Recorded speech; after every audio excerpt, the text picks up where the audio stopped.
Le ofrecieron un sueldo que podría comprarle una vida nueva, pero el contrato no mencionaba que su verdadero trabajo era resucitar a los muertos.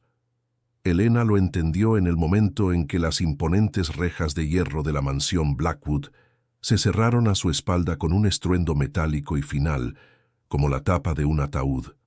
El sonido retumbó en el silencio opresivo del jardín, un silencio tan denso que parecía absorber el canto de los pájaros.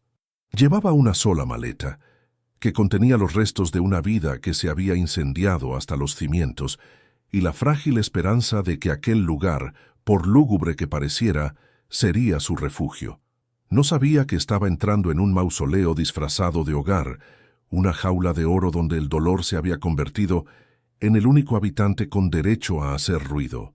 La mansión se erguía ante ella como un gigante de piedra gris, con ventanas que parecían ojos vacíos y una arquitectura tan severa que resultaba intimidante.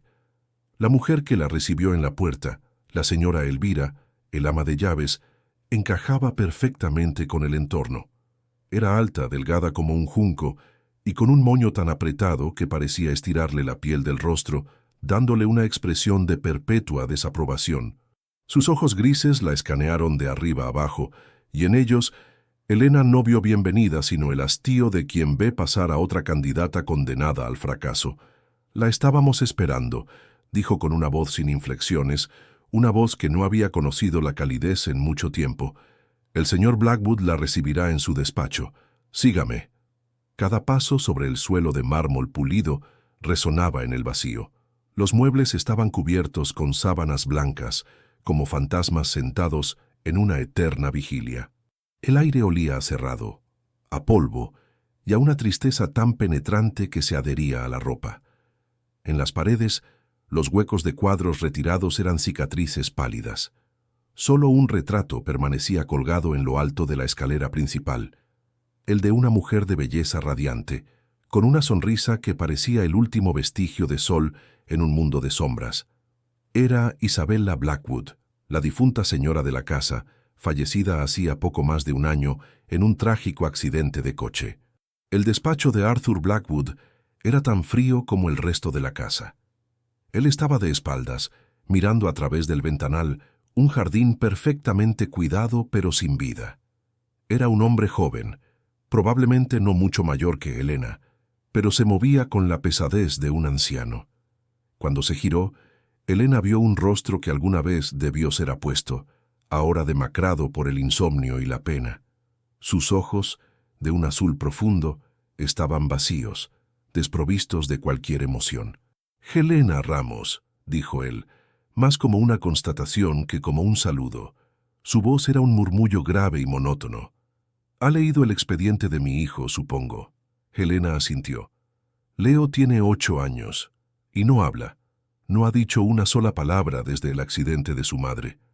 Arthur hizo una pausa, y por un segundo un destello de dolor puro cruzó su mirada antes de extinguirse. Las otras niñeras no tuvieron paciencia. Creen que está roto. Quizás lo esté. Su trabajo es cuidarlo, asegurarse de que coma y duerma. No espero milagros. Se acercó a su escritorio, evitando mirarla directamente. «Su habitación está lista. La señora Elvira le dará los detalles. Inténtelo. Dudo que dure más de una semana». Con esa sentencia, dio por terminada la conversación, volviéndose de nuevo hacia la ventana, despidiéndola sin una palabra más. Helena se sintió como una intrusa, una pieza ajena en el puzzle de dolor de aquella familia. Su propio pasado estaba lleno de pérdidas, pero lo que sentía en esa casa era diferente. Era un luto activo, una herida abierta que se negaba a cicatrizar. El verdadero desafío la esperaba en el segundo piso. La habitación de Leo no era la de un niño normal. No había pósteres en las paredes ni juguetes desparramados por el suelo en un caos alegre. El orden era clínico, casi obsesivo, y en el centro, sentado en el suelo, estaba Leo. Era una versión en miniatura de su padre, con el mismo cabello oscuro y los mismos ojos azules, pero los suyos estaban fijos con una concentración absoluta en el objeto que tenía entre las manos. Un cochecito de juguete, o más bien, los restos de uno. Con una destreza asombrosa, sus pequeños dedos desmontaban cada pieza, cada engranaje, cada tornillo, y los alineaban en el suelo en patrones perfectos. A su alrededor había docenas de otros coches, todos desarmados con la misma precisión quirúrgica. «Hola, Leo, soy Elena, tu nueva cuidadora», dijo ella con la voz más suave que pudo encontrar. El niño no reaccionó. No levantó la vista. No parpadeó. Era como si ella no existiera, como si fuera una simple corriente de aire. Elena se sentó a una distancia prudente, observándolo durante casi una hora. Él no se movió de su sitio, absorto en su mundo silencioso de mecánica y metal. Intentó varias aproximaciones. Le ofreció una galleta, le mostró un libro con dibujos de animales, incluso intentó hablarle de su propio padre, que era mecánico y le había enseñado a amar los motores. Nada. El muro de silencio de Leo era impenetrable. Los días siguientes fueron una repetición del primero. Elena se sentía cada vez más frustrada y sola. La señora Elvira la observaba con una suficiencia que gritaba, «¡Te lo dije!», y Arthur Blackwood era una sombra que entraba y salía de la casa sin dirigirle la palabra. Una tarde, buscando un respiro del aire asfixiante de la mansión, Elena salió a caminar por los terrenos traseros. Más allá del jardín formal, escondido tras una hilera de árboles descuidados, encontró un pequeño edificio de ladrillo rojo, un garaje independiente que parecía olvidado. La pintura estaba desconchada y la hiedra trepaba por sus paredes, pero lo que más le llamó la atención fueron las gruesas cadenas y el pesado candado que aseguraban las puertas dobles. Era una clausura deliberada, violenta. La curiosidad la picó. ¿Qué guardaban con tanto celo? Mientras se acercaba para inspeccionar el candado oxidado, una voz cortante la hizo sobresaltar. No debería estar aquí. Era la señora Elvira, que había aparecido de la nada, silenciosa como un espectro. Su rostro era más severo que nunca. «Ese lugar está prohibido». Era el santuario de la señora Isabela. La forma en que pronunció la palabra santuario le erizó la piel a Elena. El señor Arthur dio órdenes estrictas. Nadie, absolutamente nadie, debe acercarse a este garaje. Aléjese y no vuelva. La advertencia era una amenaza clara, y en los ojos del ama de llaves, Elena vio por primera vez algo más que desdén. Vio miedo. Una nueva niñera, un niño que no habla y un padre roto por el dolor. ¿Logrará Elena encontrar una luz en este túnel de tristeza? Suscríbete al canal y comenta desde qué ciudad estás siguiendo esta increíble historia. Los primeros días se convirtieron en una semana y la predicción de Arthur Blackwood sobre la partida de Elena no se cumplió. Ella seguía allí, una presencia silenciosa pero persistente en el vasto y lúgubre cascarón de la mansión. Elena comprendió rápidamente que el enfoque convencional era un callejón sin salida. Forzar a Leo a hablar, a jugar con juguetes normales o a salir al jardín desolado era como pedirle a un pez que trepara un árbol. Era inútil y cruel. El mundo del niño no estaba roto, simplemente operaba bajo un conjunto de reglas diferentes, un lenguaje que nadie se había molestado en aprender. Así que, en lugar de arrastrarlo a su realidad, Elena decidió sumergirse en la de él. Su estrategia cambió de la intervención a la observación, convirtiéndose en una sombra paciente en la periferia del universo mecánico de Leo. Pasaba horas sentada en el suelo de la habitación, sin pronunciar palabra, simplemente atestiguando la increíble destreza de sus manos. Observaba cómo catalogaba tornillos diminutos por tamaño y rosca, cómo la luz se reflejaba en las piezas de cromo que extraía de los chasis de plástico, y cómo su respiración se acompasaba con el ritmo metódico de su trabajo. Una mañana, mientras exploraba un ala olvidada de la mansión, encontró un cuarto de almacenamiento lleno de trastos viejos, reliquias de una vida anterior más feliz. Allí, cubierta de polvo, había una caja de cartón con aparatos electrónicos obsoletos, un viejo radiocasete con la antena rota, un despertador digital que ya no encendía, un mando a distancia con botones desgastados. Una idea, audaz y quizás imprudente, se formó en su mente. Con la caja en sus brazos, regresó a la habitación de Leo. No dijo nada, simplemente la depositó en una esquina, lejos de su espacio de trabajo, y volvió a su puesto de observación. Durante casi una hora, el niño ignoró el objeto extraño. Pero la curiosidad es una fuerza poderosa, incluso en un mundo de mutismo. Finalmente, Leo se levantó y se acercó a la caja con la cautela de un animal salvaje. Sus pequeños dedos rozaron la superficie polvorienta antes de levantar la tapa. Sus ojos se abrieron de par en par. Para él, no eran desechos, era un tesoro de mecanismos inexplorados, un nuevo continente de circuitos y engranajes. Sacó el viejo radiocasete y con una concentración febril comenzó su ritual de deconstrucción. Elena contuvo el aliento. Por primera vez desde su llegada, después de que lograra extraer un pequeño motor del compartimento de la cinta, Leo levantó la vista. Sus ojos azules se encontraron con los de ella por apenas un segundo. No hubo sonrisa, ni un gesto de gratitud, pero sí algo mucho más profundo. Un destello de reconocimiento. Fue un instante fugaz, en el que el muro invisible que lo rodeaba se agrietó, permitiendo que un rayo de luz se filtrara. En ese momento, Helena supo que estaba en el camino correcto. Lo que no sabía era que no era la única que observaba. En su austero despacho, Arthur Blackwood tenía la costumbre de revisar las grabaciones de las cámaras de seguridad, un acto de masoquismo y control que se había impuesto desde la muerte de Isabela. Esperaba ver la misma escena de siempre. A la niñera intentando interactuar con un hijo que la ignoraba, un preludio a la inevitable renuncia, pero lo que vio ese día lo dejó inmóvil. Vio a Elena sentada en el suelo, en silencio. Vio la caja. Vio a su hijo no solo aceptar el objeto, sino interactuar con él con una pasión que no le había visto en más de un año. Y vio esa mirada, ese fugaz instante de conexión. Arthur se inclinó hacia el monitor, sus nudillos blancos por la fuerza con que aferraba el borde de la mesa.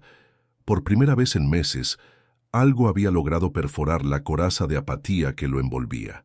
No era esperanza, aún no, pero era una punzada de intensa curiosidad hacia esa mujer que, en lugar de intentar arreglar a su hijo, le había dado algo más que romper. Elena comenzó a buscar aliados, por pequeños que fueran. Lo encontró en la figura de Samuel, el viejo jardinero, un hombre cuya piel curtida por el sol contrastaba con la palidez de los habitantes de la casa. Llevaba décadas trabajando para los Blackwood, y sus manos, aunque ásperas, habían cultivado las flores más hermosas en los tiempos de Isabela. Un día, mientras Elena paseaba cerca del garaje prohibido, Samuel se le acercó. Eran sus favoritas, dijo, señalando un macizo de rosas silvestres que luchaban por sobrevivir en la maleza. A la señora Isabela le encantaba ensuciarse las manos, tanto aquí como allí. Su cabeza señaló hacia el edificio de ladrillo. Elena aprovechó la apertura. «¿Qué hay ahí dentro?», preguntó en voz baja. Samuel suspiró, un sonido cargado de nostalgia.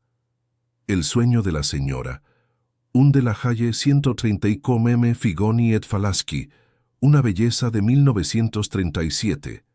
Lo encontró en un granero en Francia y lo trajo pieza por pieza. Estaba restaurándolo ella misma. Decía que el rugido de un motor bien afinado era la música más hermosa del mundo». El jardinero bajó la voz. Cuando ella murió, el señor Arthur lo encerró todo. No podía soportar verlo.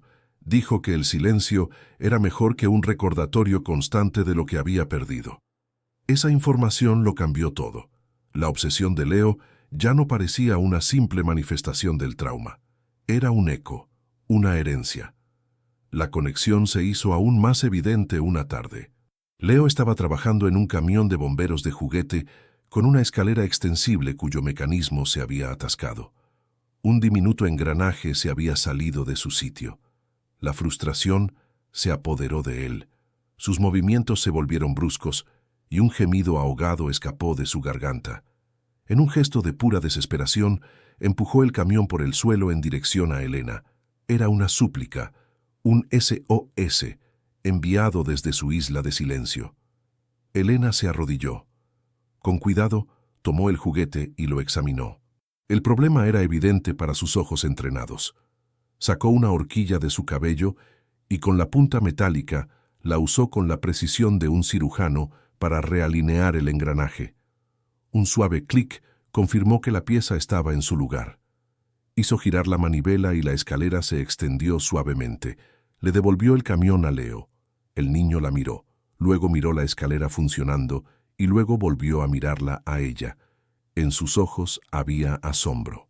Por primera vez, alguien no solo había entendido su petición, sino que había hablado su idioma. La verdadera conmoción, sin embargo, llegó en la quietud de la noche. Elena se despertó sobresaltada, con la sensación de que algo no estaba bien. Un sexto sentido la hizo salir de su habitación y caminar por el pasillo oscuro. La puerta de la habitación de Leo estaba abierta y su cama vacía. Un pánico helado le recorrió la espalda. Corrió por la casa, llamándolo en susurros. Lo encontró en el vestíbulo de la planta baja. Estaba de pie, con la luz de la luna bañando su pijama, completamente sonámbulo. Sus ojos estaban abiertos pero sin ver. Como un autómata, comenzó a caminar hacia la puerta trasera en dirección a los jardines. Elena lo siguió a una distancia prudente, con el corazón martilleando contra sus costillas. Sus pequeños pies descalzos se movían con un propósito inquebrantable, atravesando el césped húmedo, dirigiéndose directamente hacia el garaje prohibido, el santuario de su madre. Cuando llegó a las pesadas puertas encadenadas, levantó su pequeña mano y la apoyó sobre la madera fría. Y entonces, en el silencio absoluto de la noche, una palabra escapó de sus labios, un sonido ronco, casi inaudible, la primera palabra que Elena le oía pronunciar. Motor. La única palabra de Leo, motor, resonó en el silencio glacial de la noche con la fuerza de una revelación. No era un balbuceo incoherente, era una declaración de intenciones, una llave que abría una puerta que Elena no sabía que existía. El sonambulismo del niño no era un paseo sin rumbo, sino una peregrinación hacia el corazón latente y olvidado de la mansión. En ese instante, Elena tomó una decisión que cambiaría el curso de sus vidas. El miedo a la severidad de la señora Elvira o a la ira contenida de Arthur Blackwood se disipó, reemplazado por una certeza abrumadora. Debía entrar en ese garaje.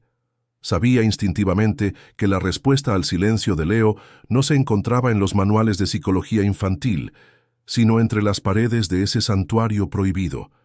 Al día siguiente, con una determinación renovada, buscó a Samuel, el jardinero. No le preguntó directamente por la llave, pues eso sería delatar su intención y poner al anciano en una posición comprometida.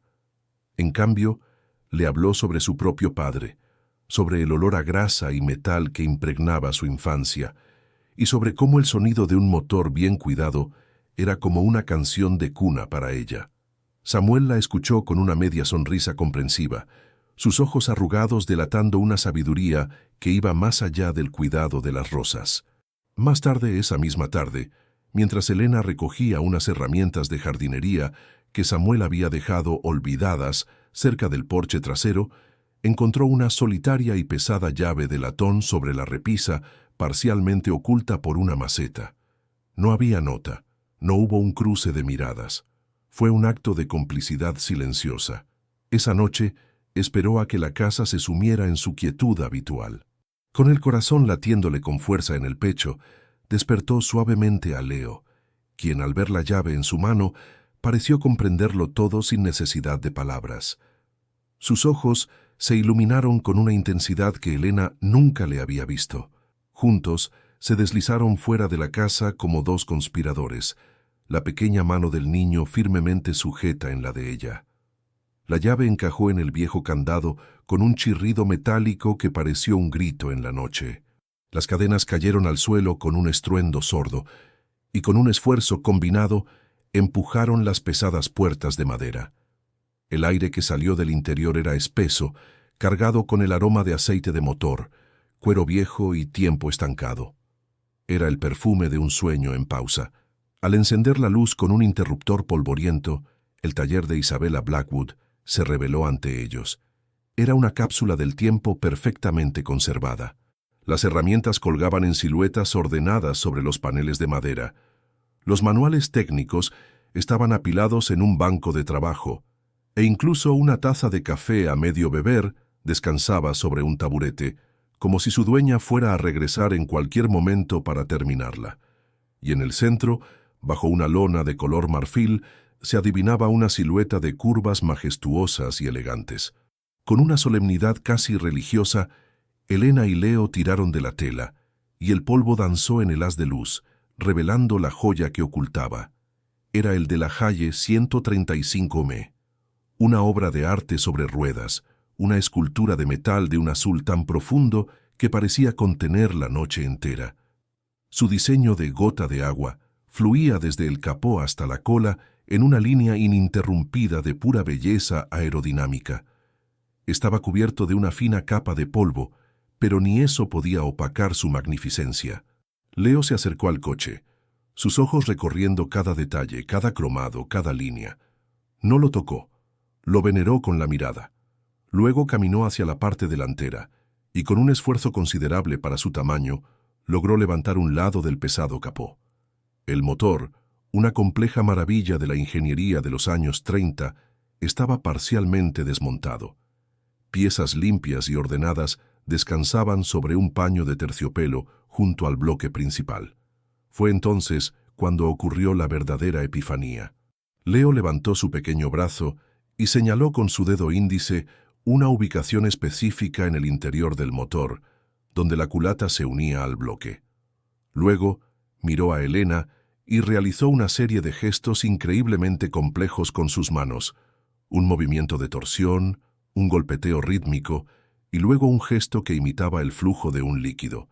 Elena, cuya infancia se había desarrollado entre carburadores y pistones, se quedó sin aliento. Comprendió al instante. No era un gesto azaroso.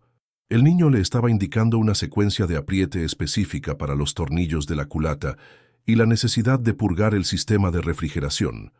La verdad la golpeó con la fuerza de un relámpago. La obsesión de Leo con desmontar cochecitos no era un síntoma de trauma. Era su forma de estudiar, de practicar, de comunicarse. Tenía una comprensión mecánica innata, un genio intuitivo que había heredado directamente de su madre. Su silencio no era un vacío. Era un espacio lleno de diagramas, cálculos y la música silenciosa de los motores. En ese momento, Elena sintió que la conexión entre ellos se solidificaba, convirtiéndose en algo irrompible. Y en ese taller, rodeada por los fantasmas de la pasión de Isabela, Elena se permitió recordar el suyo propio. Le habló a Leo, por primera vez, no como a un niño enfermo, sino como a un igual, un colega. Mi padre tenía un taller, ¿sabes? Era más pequeño que este y olía más a sudor que a cuero fino, le dijo en voz baja mientras sus dedos acariciaban una llave inglesa fría. Me enseñó a escuchar a los motores. Decía que siempre te dicen lo que necesitan si prestas la suficiente atención. A partir de esa noche, el garaje se convirtió en su refugio, en su mundo secreto. Cada noche, después de que la mansión se durmiera, se escapaban para trabajar en el de la Halle. Era una danza perfectamente coreografiada. Leo era el director de orquesta. Él señalaba las piezas, dibujaba diagramas en el polvo del suelo y emitía pequeños sonidos guturales para indicar aprobación o desaprobación. Helena era sus manos, su fuerza, la ejecutora de su visión. Juntos comenzaron el meticuloso proceso de resucitar a la bestia de metal. La tensión en la casa, sin embargo, estaba a punto de intensificarse de forma dramática. Una semana después de su primera incursión en el taller, llegó Verónica Blackwood, la hermana de Arthur. Era una mujer de una elegancia gélida, con un rostro esculpido en mármol y unos ojos que juzgaban todo lo que veían. Desaprobaba a Elena desde el primer instante, viéndola como una empleada de baja estofa que había sobrepasado sus funciones. Su principal preocupación, o al menos la que expresaba, era Leo. «Arthur, esto es insostenible», le dijo a su hermano durante una tensa cena en la que Elena y Leo estaban ausentes. «Este chico necesita ayuda profesional, no una niñera que fomenta sus extrañas obsesiones. He investigado una institución en Suiza, es la mejor del mundo para niños con sus desafíos. La palabra desafíos fue pronunciada con un matiz de desdén que no pasó desapercibido. Verónica representaba la amenaza de un mundo exterior que quería etiquetar y encerrar a Leo, un mundo que nunca podría comprender el lenguaje de los engranajes. Su presencia en la casa era como una nube de tormenta, cargada de una electricidad negativa que chocaba con la paz que Elena y Leo habían encontrado en su santuario. La situación alcanzó su punto crítico una tarde. Arthur, agobiado por una reunión que se había cancelado a último minuto, regresó a la mansión mucho antes de lo habitual. La casa estaba en silencio, demasiado silenciosa. Un instinto, una extraña premonición, lo guió hacia la parte trasera de la propiedad. Mientras se acercaba al viejo garaje, un sonido casi imperceptible llegó a sus oídos. Un sonido metálico, rítmico y persistente. El clic-clac de una llave de carraca. Se detuvo en seco. El sonido provenía del interior del taller de Isabela. El lugar que había sellado hacía más de un año. Un torbellino de emociones, ira, dolor, traición, se apoderó de él. Su rostro se transformó en una máscara de furia. ¿Quién se atrevía a profanar ese lugar sagrado? Con pasos largos y decididos, se dirigió hacia las puertas, su sombra proyectándose amenazadoramente sobre la madera, mientras su mano se alzaba para golpear. La mano de Arthur Blackwood no llegó a golpear la puerta. En su lugar, su hombro la embistió con la fuerza bruta nacida de un dolor repentinamente profanado. La vieja madera, debilitada por el tiempo y la negligencia, se dio con un crujido agónico, y la cerradura forzada saltó de su marco con un estallido metálico. Arthur irrumpió en el taller, su figura alta y sombría recortada contra la luz del atardecer, con los ojos encendidos por una furia que no había sentido en mucho tiempo. El aire se llenó de polvo y de una tensión tan espesa que se podía masticar. La escena que lo recibió lo dejó paralizado por un instante, una instantánea surrealista que su cerebro luchaba por procesar. Allí, en el corazón del santuario de su difunta esposa, estaban Elena y Leo. No estaban jugando, estaban trabajando. El capó del De la Haye estaba abierto de par en par, revelando el motor casi completamente ensamblado. Leo, de pie sobre un pequeño taburete para alcanzar la altura, señalaba con una concentración absoluta el sistema de encendido, mientras Elena, con una llave de tubo en la mano y una mancha de grasa en la mejilla, realizaba un ajuste preciso en el distribuidor. No lo vieron entrar. Estaban completamente absortos en su universo compartido, comunicándose en su lenguaje silencioso de gestos y miradas. Para Arthur, fue como si un rayo hubiera partido en dos su mundo de luto cuidadosamente construido. Aquel espacio era el epicentro de su dolor, un lugar que había sellado herméticamente para contener el fantasma de Isabela. Verlo invadido, alterado, utilizado, fue una violación incalificable. El dolor se transformó en una rabia helada y cortante. ¿Qué demonios están haciendo aquí? Su voz retumbó en el garaje, grave y cargada de una amenaza que hizo que Elena se sobresaltara y dejara caer la herramienta al suelo con un estrépito. Leo se encogió, como si el grito de su padre fuera un golpe físico, y por primera vez en semanas, el muro de concentración a su alrededor se desmoronó, revelando al niño asustado que había debajo. Los ojos de Arthur se clavaron en Elena. La recorrió de arriba a abajo, su mirada deteniéndose en sus manos manchadas de grasa y en la familiaridad con la que se movía en el espacio sagrado de su esposa. Todo el escepticismo que había sentido hacia ella, toda la desconfianza latente, cristalizó en un desprecio puro. Así que esto es lo que hace, siseó, avanzando hacia ella. Se aprovecha de un niño traumatizado y de la memoria de mi esposa para montar su pequeño espectáculo. La acusación era tan injusta, tan cruel, que a Elena se le cortó la respiración. Pero antes de que pudiera articular una defensa, Arthur se giró hacia el coche, el monumento a su amor perdido. Su mano temblorosa rozó el guardabarros curvo. Este coche, Isabela lo amaba más que a nada. Era su alma, su pasión. Su voz se quebró, pero se recompuso rápidamente, volviendo su dolor hacia la única persona a la que podía culpar en ese momento. Se plantó frente a Elena, su altura imponente, su rostro una máscara de desdén, y entonces soltó la frase que pretendía aniquilarla, humillarla y expulsarla de su vida para siempre. ¿Tú? ¿Arreglar mi coche? Escupió las palabras, seguidas de una risa corta, amarga y desprovista de cualquier alegría. Era una risa que negaba la posibilidad, que la reducía a una simple empleada, a una intrusa insignificante que se atrevía a tocar lo intocable. Usted no es nada. Es una niñera. Recoja sus cosas. Está despedida. Quiero que desaparezca de mi vista ahora mismo. El mundo de Elena se tambaleó. El rechazo, la humillación, la incomprensión, todo amenazaba con aplastarla, pero entonces sintió un pequeño tirón en la manga de su camisa. Era Leo. El niño la miraba con una intensidad desesperada, sus ojos suplicándole que no se rindiera. Negó con la cabeza una y otra vez, y luego señaló con urgencia el motor y después la llave de encendido que colgaba del salpicadero. En esa mirada, Elena encontró una fuerza que no sabía que poseía.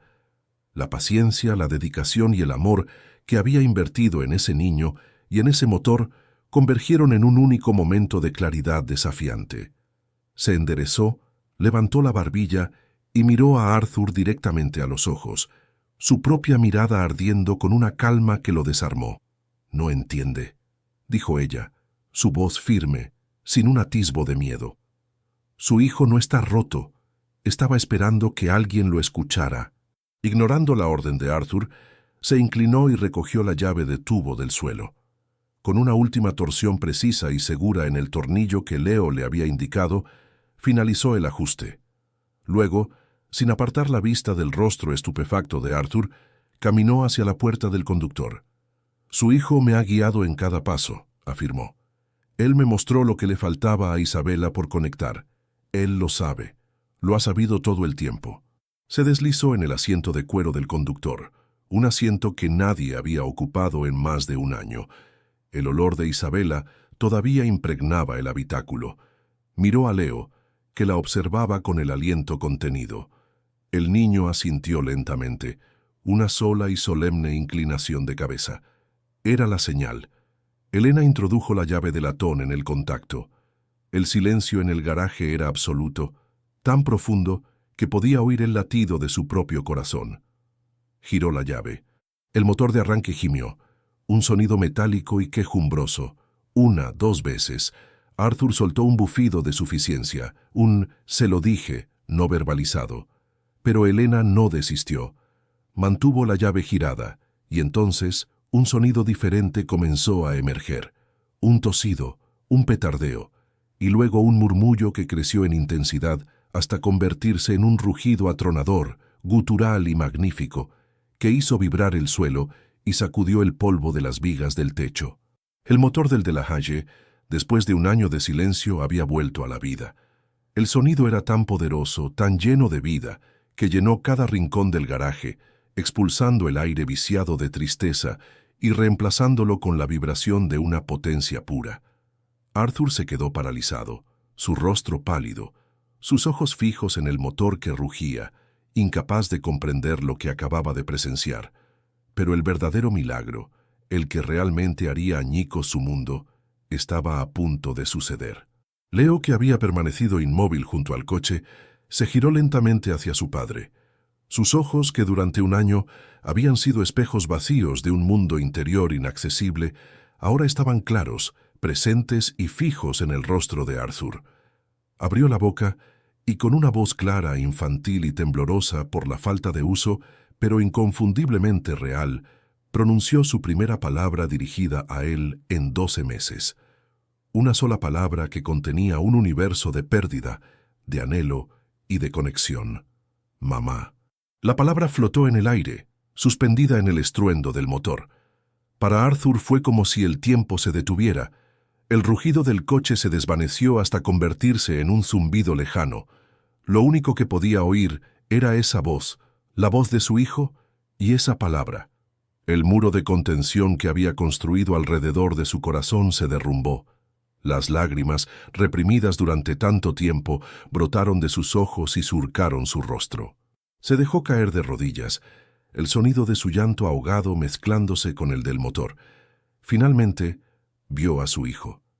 No al niño problema, no al caso perdido, sino al heredero de la pasión de su esposa, el portador de su legado. Y luego miró a Elena, que lo observaba desde el asiento del conductor con una compasión infinita. No vio a una empleada. Vio a la única persona que había tenido la paciencia y la sabiduría para descifrar el alma de su familia. Justo en ese momento catártico, una nueva figura apareció en la puerta rota del garaje. Era Verónica, atraída por el insólito estruendo. Se detuvo en seco, su rostro una máscara de incredulidad y asombro al contemplar la escena. Arthur llorando en el suelo, Leo sonriendo por primera vez en un año, y la niñera al volante del coche resucitado de su cuñada, y en sus ojos la sorpresa inicial dio paso a un destello oscuro y fugaz de algo muy parecido a un resentimiento peligroso. El rugido del Delahaye se convirtió en la banda sonora de una transformación. Aquel sonido, que antes habría sido una tortura para Arthur, un eco insoportable de su pérdida, ahora era un himno a la resurrección. El garaje dejó de ser un mausoleo para convertirse en el corazón palpitante de la mansión, un espacio de creación, descubrimiento y sanación. Los días que siguieron al milagro, como lo llamaba en secreto la servidumbre, reconfiguraron por completo la dinámica en la casa Blackwood. Arthur, liberado del peso de un luto que lo había estado ahogando, pareció rejuvenecer una década. La pesadez en sus hombros desapareció. La palidez de su rostro fue reemplazada por un color saludable y, lo más importante, el vacío de sus ojos comenzó a llenarse de luz, de curiosidad y de un afecto redescubierto por su hijo. Abandonó casi por completo sus obligaciones en la corporación, delegando en sus subordinados y dedicando cada hora de vigilia a recuperar el tiempo perdido. El taller se convirtió en su nuevo despacho y el manual de restauración del Delahaye en su nuevo libro de cabecera. La relación entre Arthur y Leo floreció de una manera que parecía impensable tan solo unas semanas atrás. Bajo la guía paciente de Elena, Arthur aprendió a comunicarse en el lenguaje de su hijo. Aprendió que el silencio de Leo no era vacío, sino que estaba lleno de pensamientos complejos sobre relaciones de compresión, sistemas de escape y la aerodinámica del chasis. Juntos pasaban horas tumbados bajo el coche, con Arthur sosteniendo la linterna mientras Leo, con una seguridad que desmentía su edad, señalaba exactamente dónde y cómo conectar cada cable y ajustar cada tuerca. Durante esos momentos, Arthur compartía historias sobre Isabella, anécdotas que antes eran demasiado dolorosas para recordar. Le contó a Leo cómo su madre podía diagnosticar un fallo de motor con solo oírlo, cómo coleccionaba llaves inglesas antiguas y cómo soñaba con conducir ese mismo coche por la costa amalfitana. Por primera vez, el recuerdo de Isabella no evocaba una punzada de dolor, sino sonrisas y una sensación de continuidad. Leo, a su vez, comenzó a abrirse. Empezó con monosílabos, aceite, bujía, freno, pero pronto esas palabras se convirtieron en frases cortas y precisas sobre el trabajo que estaban realizando. Su voz, aún algo vacilante, era la prueba viviente de que el motor que habían arrancado era mucho más que una simple máquina. En medio de esta naciente armonía, un profundo y silencioso vínculo comenzó a tejerse entre Arthur y Elena. Él la observaba con una admiración que rayaba en el asombro. Veía la forma en que anticipaba las necesidades de Leo, cómo traducía sus gestos complejos en instrucciones técnicas claras y la infinita paciencia con la que celebraba cada pequeño progreso. En Elena, Arthur no solo veía a la salvadora de su hijo, sino también a una mujer de una fortaleza y una intuición extraordinarias. Desarrolló un respeto profundo por ella, que gradualmente se fue tiñendo de un afecto cálido y genuino. Las conversaciones entre ellos se extendían hasta altas horas de la noche, mucho después de que Leo se durmiera, hablando no solo de mecánica, sino de la vida, de los sueños rotos y de la inesperada posibilidad de encontrar un nuevo comienzo. Sin embargo, Esta nueva era de esperanza no era bien recibida por todos. Verónica Blackwood observaba la transformación de su hermano y la creciente influencia de la niñera con una alarma que rápidamente se agrió en un veneno corrosivo. Durante años tras la muerte de Isabella, Verónica había asumido un rol matriarcal no solicitado, gestionando la vida de Arthur desde las sombras, convencida de que su hermano era un hombre roto que necesitaba su guía. La repentina recuperación de Arthur y sobre todo su evidente dependencia emocional de Helena la desplazaban de su posición de poder. Pero su resentimiento era más profundo y oscuro. Verónica siempre había vivido a la sombra de la brillante Isabella, envidiando su pasión, su talento y el amor incondicional que Arthur le profesaba. Ahora veía en Helena un reflejo de esa misma amenaza. Otra mujer ajena que entraba en la familia y cautivaba a su hermano, dejándola a ella una vez más en el frío margen de la indiferencia.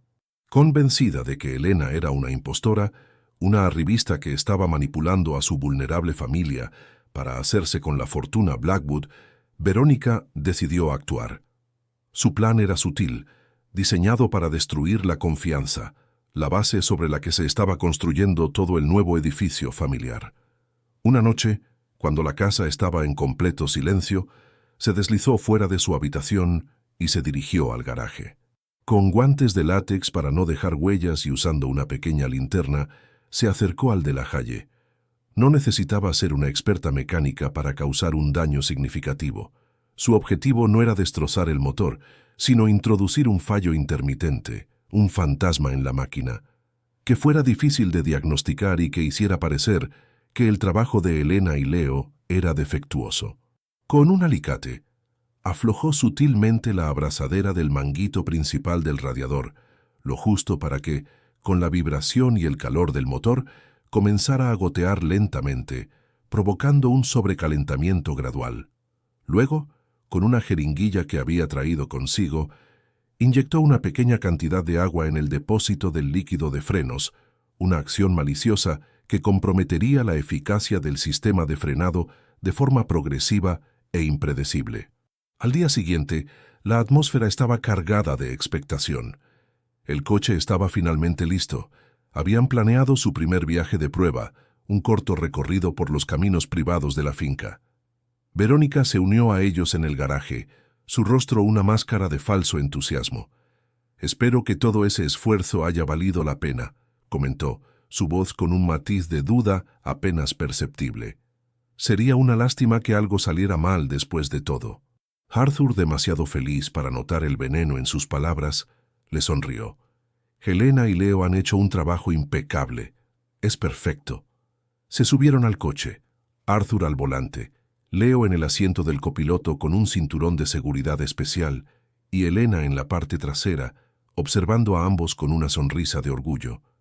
El motor arrancó al primer intento, su rugido suave y constante. Salieron del garaje y recorrieron el camino de grava, el sol brillando sobre la pintura azul restaurada. Durante los primeros 10 minutos todo fue perfecto. La felicidad era palpable, pero entonces, mientras subían una pequeña pendiente, el indicador de temperatura del motor comenzó a subir de forma alarmante. Segundos después, una nube de vapor blanco salió disparada de debajo del capó. El motor tosió, se ahogó y se detuvo con una sacudida brusca. El silencio que siguió fue más ensordecedor que el rugido anterior. La duda, esa semilla venenosa que Verónica había plantado, germinó instantáneamente en la mente de Arthur. El recuerdo de la humillación que sintió al pensar que Helena podría arreglar el coche resurgió con fuerza. «¿Qué ha pasado?», preguntó, su tono notablemente más frío. «Pensé que estaba todo revisado». Verónica aprovechó la oportunidad. «Quizás arreglar un coche de esta complejidad no es tan sencillo como parece», insinuó, su voz llena de una falsa compasión. «No puedes culparla, Arthur. Hizo lo que pudo». La duda de Arthur se convirtió en una sospecha creciente. ¿Y si su hermana tenía razón? ¿Había sido todo una coincidencia afortunada, un golpe de suerte? En ese momento de tensión crítica, Leo, que había estado observando todo con una calma inusual, se desabrochó el cinturón. No dijo nada. Simplemente se bajó del coche, corrió de vuelta al garaje y regresó unos minutos después con su caja de cochecitos desmontados. Se sentó en el suelo y con una velocidad y precisión asombrosas comenzó a ensamblar una réplica del sistema de refrigeración del De La Haye usando manguitos de plástico y piezas de otros juguetes. Una vez montado, señaló la conexión principal y luego imitó un goteo con sus dedos. Después, cogió la figura de un conductor y la puso al volante. Y luego cogió una figura femenina, que claramente representaba a Verónica, y la hizo acercarse al motor por la noche, imitando el gesto de aflojar algo con sus pequeños dedos. La pantomima era de una genialidad inequívoca. Era una declaración jurada sin palabras. La revelación golpeó a Arthur con la fuerza de un tsunami.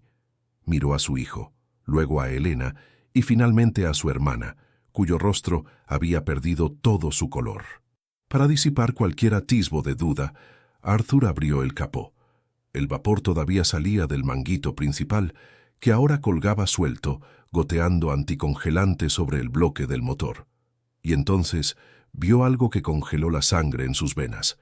Caída en el chasis, justo debajo de la batería, había una pequeña llave de ajuste, una herramienta que no formaba parte del juego de Isabela, ni del que usaba Elena.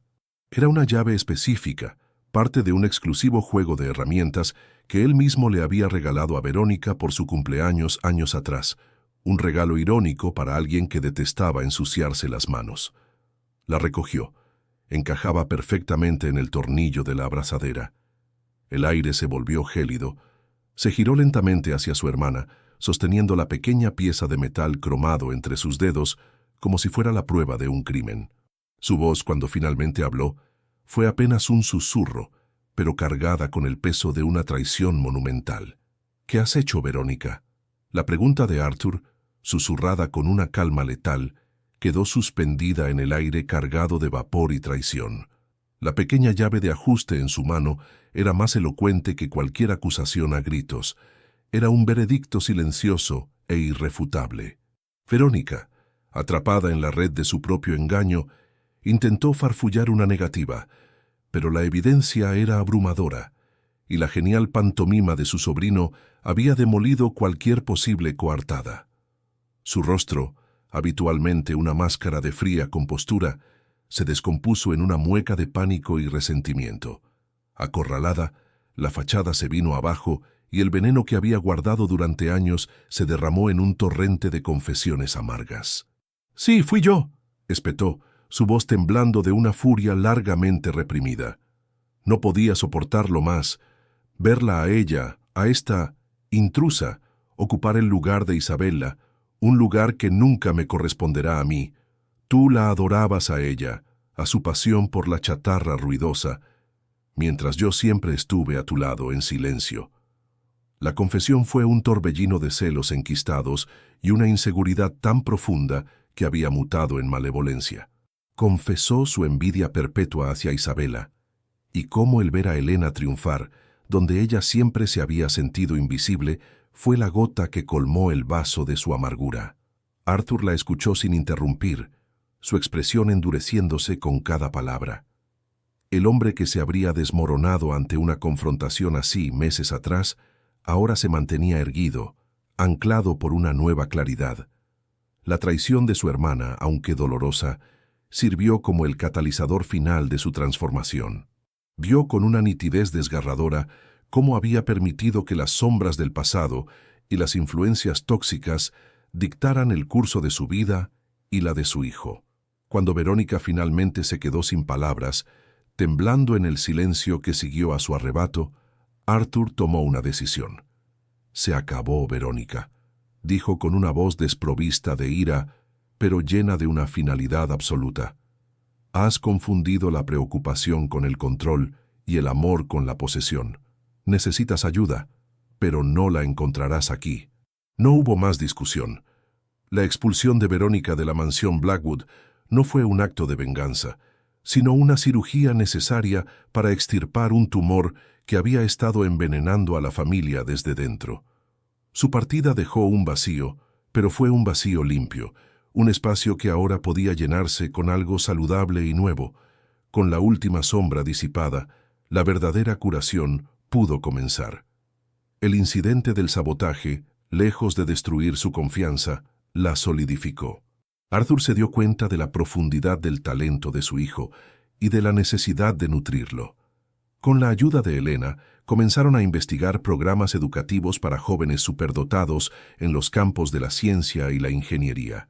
Contactaron con institutos de tecnología, visitaron museos de la ciencia y encontraron una comunidad de mentores y educadores que no veían a Leo como un niño con un desafío, sino como un prodigio con un potencial ilimitado. Leo, ahora que su lenguaje era comprendido y valorado, floreció. Su vocabulario se expandió a un ritmo asombroso y su confianza creció con cada problema mecánico que resolvía. El garaje se convirtió en un laboratorio de ideas, donde no solo terminaron de reparar el Delay, sino que también comenzaron a trabajar en nuevos proyectos. Un kart eléctrico, un pequeño dron, cada uno una prueba más de su increíble ingenio. El de la Haye, una vez reparado el daño causado por Verónica, se convirtió en algo más que un coche.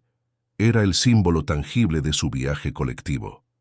Cada pieza pulida representaba una herida sanada, cada tornillo apretado, un lazo familiar reforzado.